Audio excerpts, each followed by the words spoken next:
جب فرشتوں نے آدم علیہ نبینا علیہ السلام کی وسعت علم اور اپنے عجز کا اعتراف کر لیا اور جناب آدم کے علم کے معترف ہو گئے، اب اللہ تبارک و تعالیٰ نے فرشتوں کو حکم دیا کہ تمام فرشتے آدم کو سجدہ کریں۔ وَإِذْ قُلْنَا لِلْمَلَائِكَةِ اسْجُدُوا لِآدَمَ، اور جب ہم نے کہا فرشتوں سے اسجدوا لآدم، آدم کو سجدہ کرو، اللہ تبارک و تعالیٰ نے تمام فرشتوں کو حکم دیا جناب آدم کو سجدہ کرنے کا۔ سجدہ کا لغوی معنی ہوتا ہے تذلل، خضوع اور خشوع، اور شریعت میں سجدہ کہتے ہیں وضع الجبہۃ علی الارض، کہ اپنی پیشانی کو زمین پر رکھنا۔ اب بعض علماء نے یہاں مراد یہ لیا کہ اللہ پاک نے فرشتوں کو ادب اور احترام کرنے کا حکم دیا کہ تمام فرشتے آدم کا ادب اور احترام کریں،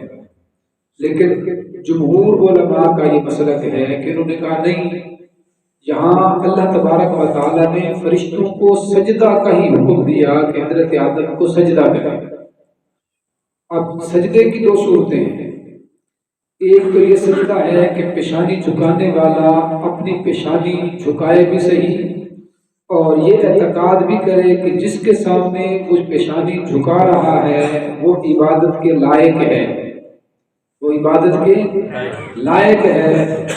تو یہ سجدہ صرف اللہ تبارک و تعالیٰ کی ذات کو ہو سکتا ہے۔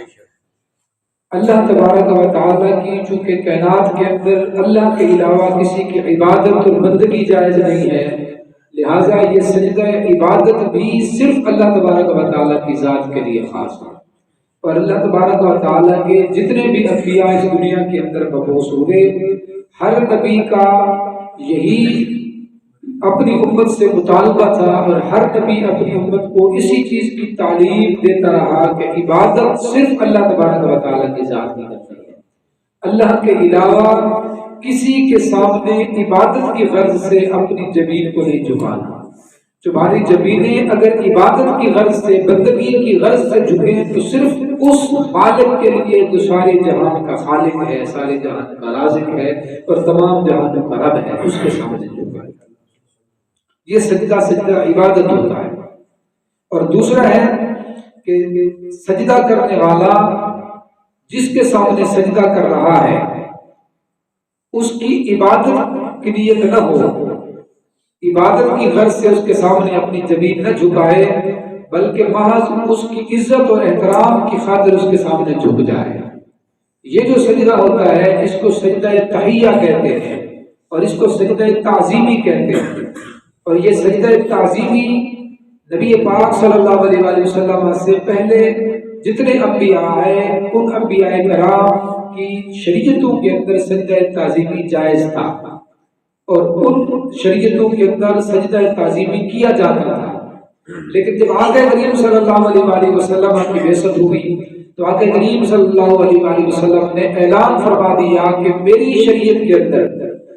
شریعت محمدی کے اندر اب سجدہ تعظیمی بھی حرام کر دیا گیا ہے۔ اب تعظیم کی خاطر میں کسی کے سامنے سجدہ نہیں کیا جا سکتا، اس لیے کہ آقا کریم صلی اللہ علیہ وآلہ وسلم نے منع کر دیا۔ لہٰذا جب آقا کریم صلی اللہ علیہ وآلہ وسلم نے خود اس پر پابندی لگا دی، اور آقا کریم صلی اللہ علیہ وآلہ وسلم کی پابندی لگانے کے بعد اب اگر کوئی بندہ اس فعل میں ارتکاب کرتا ہے تو وہ حرام کا مرتکب ہوتا ہے، وہ بڑے سے بڑا پیر ہی کیوں نہ ہو، بڑے بڑے سے بڑے خانوادے سے تعلق کیوں نہ رکھتا ہو، اس کے سامنے بھی سجدہ اگر تعظیمی بھی ہوگا تو یہ حرام ہوگا۔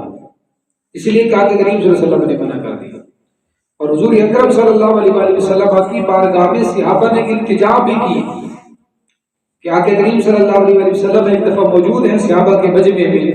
کہ ایک اونٹ دوڑتا ہوا آیا اور وہ حضور کی بارگاہ میں آ کے سجدہ کرنے لگا۔ جب اونٹ نے حضور کی بارگاہ میں سجدہ کیا تو صحابہ نے عرض کی یا رسول اللہ، یہ جانور ہو کر آپ کو سجدہ کرے، آپ کی عزت اور احترام اور آپ کی تعظیم بجا لائے سجدے کی صورت میں، تو کیا آپ ہمیں اجازت نہیں دیتے کہ ہم آپ کی بارگاہ میں جھک جائیں اس طرح؟ گویا اس صحابہ کے سوال سے صحابہ کے دلی محبت اور جذبے کا اظہار ہوتا ہے کہ صحابہ کا من چاہتا تھا کہ حضور کے سامنے جھک جائیں، ان کا دل کرتا تھا کہ حضور کے سامنے سجدہ تعظیمی بجا لائیں، لیکن اللہ کے محبوب صلی اللہ علیہ وسلم نے فرمایا نہیں، میری شریعت کے اندر منع کر دیا گیا ہے، کسی کے لیے بھی سجدہ تعظیمی بھی جائز نہیں ہے، اور اگر میری شریعت کے اندر جائز ہوتا تو حضور نے فرمایا میں بیوی کو حکم دیتا کہ وہ اپنے خامن کو سجدہ کرے، یعنی آقا کریم صلی اللہ علیہ وسلم نے بھی اس کو منع کر دیا، لہذا اب سجدہ تعظیمی بھی جائز نہیں ہے۔ اب فرشتوں نے جناب آدم کے سامنے جو سجدہ کیا یہ سجدہ تعظیمی تھا، سجدہ تعظیمی تھا، اور بعض علماء نے اس پر بھی بڑی خوبصورت بات لکھی، انہوں نے کہا کہ یہ جو سجدہ جناب آدم کو فرشتوں نے کیا اصل میں یہ تھا کہ اللہ تبارک و تعالی نے حضرت آدم کا جو پیکر تھا، پیکر خاکی تھا، اس کو اللہ تبارک و تعالی نے فرشتوں کے لیے جہت بنا دیا تھا سجدہ کرنے کی۔ اصل سجدہ اللہ تبارک و تعالی کی ذات کو تھا، لیکن جہت جناب آدم کا پیکر خاکی بنا دیا۔ جس طرح آج ہم سجدہ اللہ کو کرتے ہیں لیکن کس طرف منہ کر کے کرتے ہیں؟ کعبۃ اللہ کی طرف منہ کر کے کرتے ہیں۔ ہم کعبہ کو سجدہ نہیں کرتے، سجدہ رب کو کرتے ہیں، لیکن جہت ہماری کعبہ بن گیا ہے۔ اسی طرح اللہ تبارک و تعالی نے اپنے تمام ملائکہ کے لیے سجدے کی جہت اس پیکر خاکی جناب آدم کے وجود کو قرار دیا۔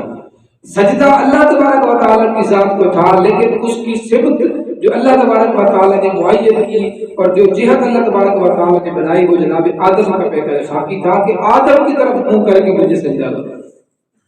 تو یہاں سجدہ پھر اللہ تبارک و تعالی کی ذات کے لیے ہوا۔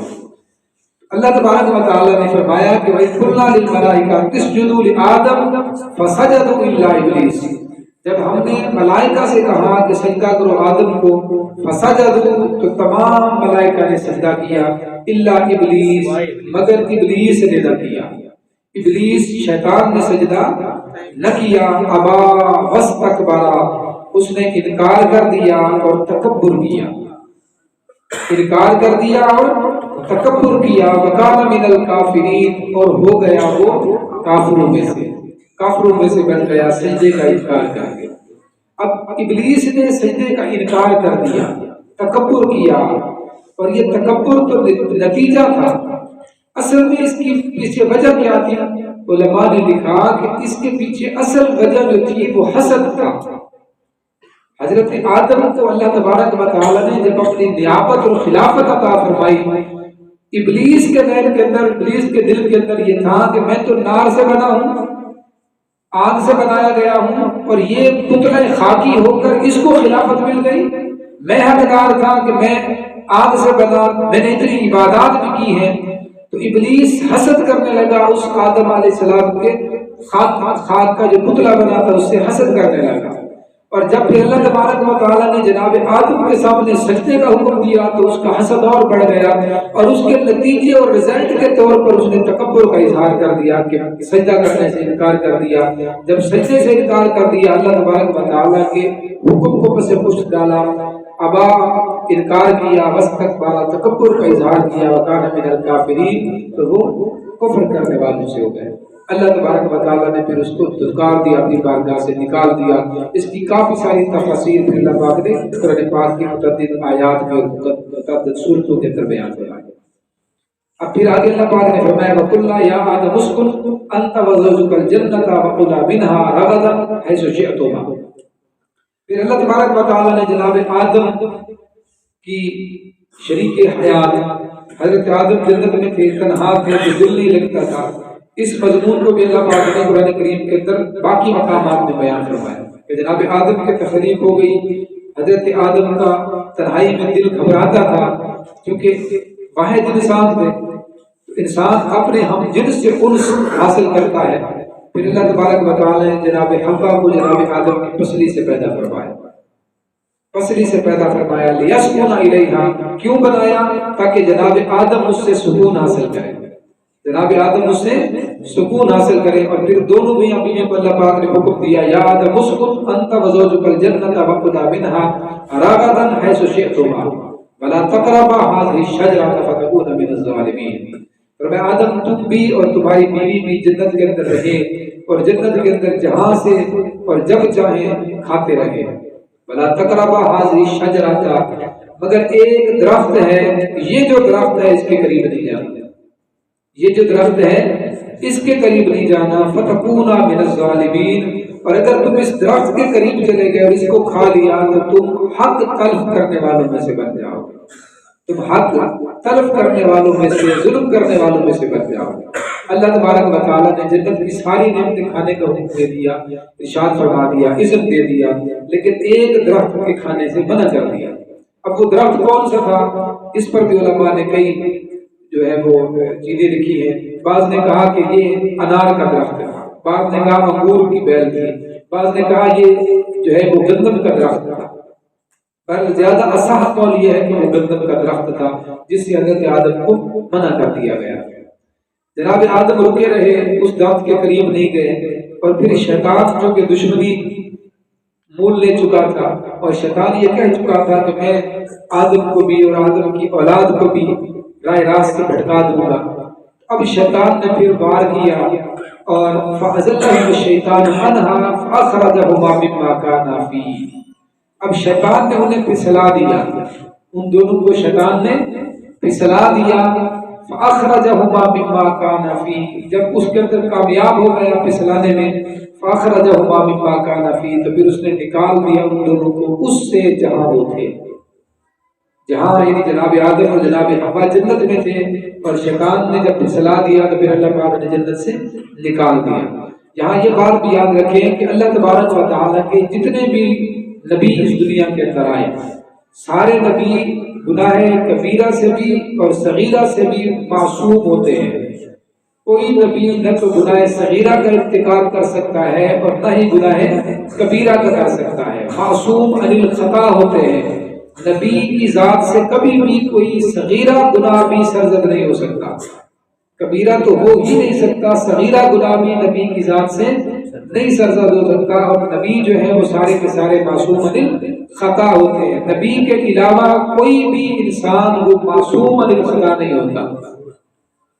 معصوم عن الخطا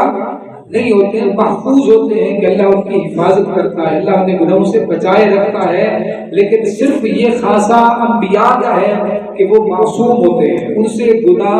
سرزد ہو ہی نہیں سکتا. باقی جتنے بھی ہیں بڑے بڑے اولیاء کاملین بھی ہوں تو وہ محفوظ ہوتے ہیں، معصوم نہیں ہوتے.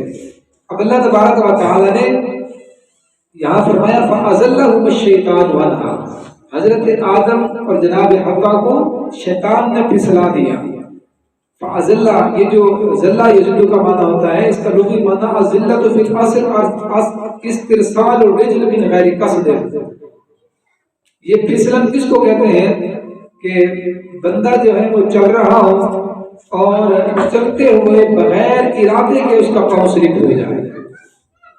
بارش کے اندر بندہ کیچڑ والی زمین ہو، بندہ اس میں چل رہا ہو تو چلنے والے بندے کی توجہ یہ ہوتی ہے، کوشش یہ ہوتی ہے کہ وہ صحیح سالم رہے اور کہیں گرنے لڑکھانے سے محفوظ رہے. بندہ ہر قدم احتیاط کے ساتھ اٹھاتا ہے. جب قدم اٹھا رہا ہوتا ہے تو اس کی کوشش یہ ہوتی ہے کہ کہیں اس کا قدم پھسل نہ جائے، اور لیکن پتہ نہیں چلتا، بغیر ارادے کے، بغیر ارادی شعور کے بندہ جو ہے وہ پھسل جاتا ہے. وہاں بندے کا اپنا ارادہ نہیں ہوتا، عزم نہیں ہوتا، بس غیر ارادی طور پہ بندہ پھسل جاتا ہے. اللہ تبارک و تعالیٰ نے فَأَزَلَّهُمُ الشَّيْطَانُ عَنْهَا کے اندر یہ بات ارشاد فرمائی کہ جناب آدم نے وہ جو درخت کھایا تھا، جناب آدم کا ارادہ نہیں تھا، غیر ارادی طور پہ جناب آدم نے پھل کھا لیا تھا، وہ درخت جو ہے وہ استعمال کر لیا. حضرت آدم کا کھانے کا قطعی ارادہ نہیں تھا. اور اسی کو قرآن کریم کے اندر ایک مقام پہ اللہ پاک نے فرمایا فَنَاسِيَ وَلَمْ نَجِدْ لَهُ عَزْمًا، یعنی جناب آدم سے یہ حرکت جو ہے وہ بھول کی وجہ سے ہوئی اور جناب آدم کا ارادہ نہیں تھا، بس وہ کھا لیا. تو اللہ پاک نے فرمایا وَقُلْنَا اهْبِطُوا بَعْضُكُمْ لِبَعْضٍ عَدُوٌّ وَلَكُمْ فِي الْأَرْضِ مُسْتَقَرٌّ وَمَتَاعٌ إِلَىٰ حِينٍ. پھر اللہ پاک نے فرمایا کہ تم اتر جاؤ جنت سے زمین کی طرف، بعضکم لبعض عدو، زمین کے اندر جاؤ، زمین کے اندر تمہارے بعض کے دشمن بن جائیں گے. یعنی انسان آپس میں دشمنیاں کریں گے، وَلَكُمْ فِي الْأَرْضِ مُسْتَقَرٌّ وَمَتَاعٌ إِلَىٰ حِينٍ، اور زمین میں تمہارے لیے ٹھکانہ ہے اور ایک مقرر وقت تک زمین کے اندر تمہارے لیے نفع اور فائدہ اٹھانا لکھ دیا گیا۔ اب اللہ پاک نے اس آیت کے اندر یہ لطیف اشارہ بھی دیا کہ اس دنیا کے اندر تمہارا قیام ہمیشہ نہیں رہے گا، دنیا کے اندر ہمیشہ تمہارا قیام نہیں رہے گا، بلکہ یہ تمہاری عارضی قیام کا ہے۔ اس کے اندر تم نے کچھ وقت مقررہ کے لیے، چند لمحوں کے لیے جو ہے وہ اس دنیا کے اندر رہنا ہے، اور اس دنیا کے اندر رہ کر اپنی زندگی کو بہتر بنانے کے لیے ہمیشہ کوشش کرنی ہے۔ پھر جناب آدم اور جناب حوا زمین پر تشریف لے آئے۔ جہاں جب جناب آدم آئے تو حضرت آدم اس خطا کے جو حضرت آدم سے نادانستہ طور پر ہوئی، اس خطا کی وجہ سے اتنا روئے کہ آنسوں کی وجہ سے دریا بہہ گئے، اتنا روئے کہ زمین کے اندر جو پہلی مخلوقات تھی وہ حضرت آدم کے نالوں کو دیکھتے تو ان کے دل پھٹ جاتے، دن رات آہو فغاں کے اندر تھے، ہر وقت بارگاہ الہی میں اس کی رحمت کے لیے التجا کرتے رہے، سال اسی کیفیت کے اندر گزر گئے، لیکن جناب آدم کو مغفرت کی کوئی خوشخبری اور نوید نہ ملی۔ اور پھر اللہ پاک نے فرمایا جب اللہ نے چاہا فتلقى آدم من ربه کلمات، پھر اللہ تبارک و تعالی نے جناب آدم کے دل کے اندر کچھ کلمات ڈال دیے،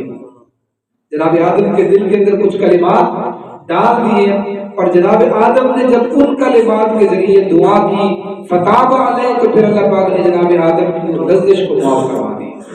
اب وہ حضرت آدم کے دل کے اندر کیا کلمات القا ہوئے، اس پر مفسرین نے بڑا لکھا، تفسیر فتح العزیز کے اندر ہے، اور طبرانی نے معجم صغیر کے اندر لکھا، حاکم نے، ابو نعیم نے اور بہقی نے حضرت امیر المؤمنین جناب عمر بن خطاب رضی اللہ تعالیٰ عنہ کے حوالے سے نقل کیا کہ حضرت آدم علیہ نبینا روتے رہے، لیکن اللہ تبارک و تعالیٰ کی طرف سے جو ہے وہ توبہ کی قبولیت کا مجدہ نہ ملا۔ پھر جناب آدم نے اللہ تبارک و تعالیٰ کی بارگاہ میں دعا کی، اور دعا کے الفاظ کیا تھے؟ اللہم انی اسألک بحق محمد ان غفرت لی، اے اللہ میں تجھ سے محمد کے واسطے سے سوال کرتا ہوں مجھے معاف فرما دے، میں تجھ سے محمد کے واسطے سے سوال کرتا ہوں کہ مجھے معاف فرما دے۔ فتاب علیہ، بس یہ کلمات جب حضرت آدم نے اللہ کی بارگاہ میں پیش کیے تو اللہ نے جناب آدم کی توبہ کو قبول فرما لیا۔ پھر اللہ پاک نے جناب آدم سے پوچھا کہ آدم تجھے کیسے پتہ چلا محمد کا کہ تو نے اس کا وسیلہ میری بارگاہ میں پیش کیا؟ تو جناب آدم نے عرض کی باری تعالیٰ جب تو نے مجھے اپنے پاس عرش پر میرا پتلا بنایا، وہاں میں نے جب آنکھ کھولی تو جہاں جہاں میں نے عرش آدم پر دیکھا ہر سمت کے اندر تیرے نام کے ساتھ اس محمد کا نام جڑا ہوا، عرش کے اوپر لکھا ہوا تھا لا الہ الا اللہ محمد رسول اللہ۔ میں جنت میں تھا تو جنت کے درختوں پر اور درختوں کے پتوں پر یہی نام تیرے نام کے ساتھ جڑا ہوا تھا، بس میرے دل کے اندر یہ بات آئی کہ جس کا نام تیرے نام کے ساتھ تو نے جوڑ کر رکھا ہے یہ کوئی عام شخصیت نہیں ہے کہ اعلیٰ بندہ ہے۔ پھر اللہ پاک نے فرمایا ہاں آدم یہ تیری اولاد سے ہوگا، سب سے آخر میں یہ نبی آئے گا، لیکن ساری کائنات کا سردار ہوگا، اور آدم اگر اس کو نہ بنانا ہوتا تو تجھے بھی نہ بناتا، اس کو نہ بنانا ہوتا تو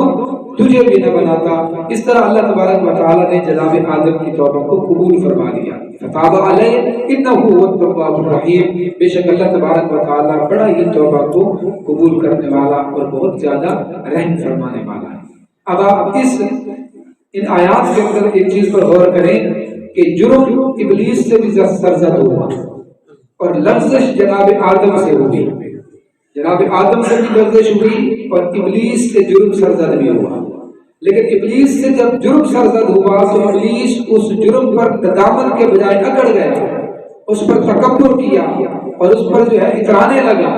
اور دوسری طرف جناب آدم اپنی لغزش پر رونا شروع کر دیتے ہیں، ندامت کا اظہار کرتے ہیں، اللہ کی طرف رجوع لاتے ہیں۔ سو جس نے اللہ کی بارگاہ میں رجوع لائی، اللہ کی بارگاہ میں توبہ کی، اللہ تبارک و تعالیٰ نے اسے نیابت اور خلافت کا تاج عطا فرما دیا، اور جس نے اپنے جرم پر تکبر کیا، رونت کا اظہار کیا، اللہ تبارک و تعالیٰ نے اسے اپنی بارگاہ سے دھتکار دیا۔ سو انسان اور شیطان کے اندر فرق یہ ہے کہ شیطان اپنے جرم پر اکڑتا ہے، اور انسان سے اگر غلطی سرزد ہو جائے تو اپنے جرم کی معافی طلب کرتا ہے، اور یہی انسانیت ہے کہ انسان سے اگر خطا سرزد ہو جائے تو اس پر اترائے نہیں، تکبر نہ کرے، بلکہ اللہ تبارک و تعالیٰ کی بارگاہ میں رجوع لائے، اللہ تبارک و تعالیٰ کی بارگاہ میں توبہ کرے۔ اور یہ عمل اللہ تبارک و تعالیٰ کو بڑا ہی پسند ہے کہ جو اللہ کی بارگاہ میں توبہ کرتا ہے، اللہ تبارک و تعالیٰ اس کی لفظ کو معاف فرما دیتے ہیں۔ اللہ پاک